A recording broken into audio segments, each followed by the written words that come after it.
نبی کریم صلی اللہ علیہ وآلہ وسلم کے پاس ایک شخص آیا اور کہا، اے اللہ کے رسول، میری والدہ انتقال کر چکی ہیں، اب کیا چیزیں ہیں جو ان کو ملیں گی موت کے بعد بھی؟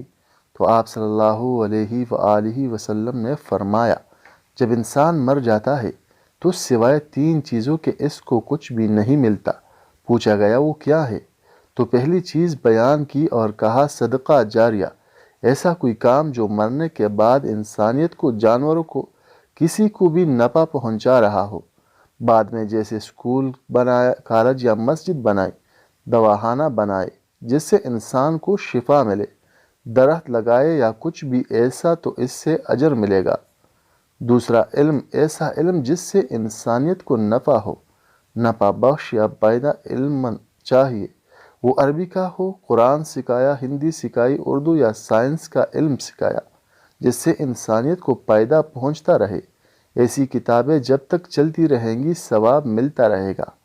تیسرا فرمایا، نیک اولاد جو مرنے کے بعد بھی دعائیں مغفرت کرتی رہے۔ بس یہی 3 چیزیں ملتی ہیں اور کچھ نہیں ملتا۔ دوسری حدیث میں فرمایا، انسان روز قیامت اللہ سے پوچھے گا، اے اللہ یہ ثواب کیوں ملا جبکہ میں نے تو کیا ہی نہیں تھا؟ اللہ کہے گا، یہ تیری نیک اولاد ہے جو تیرے لیے دعا کرتی تھی اور اس کے بدلے میں تجھے یہ ثواب ملا۔ اگر والدین کی حج یا عمرہ کی نیت ہو تو ان کی جگہ حج یا عمرہ کرے تو والدین کو ثواب ملے گا۔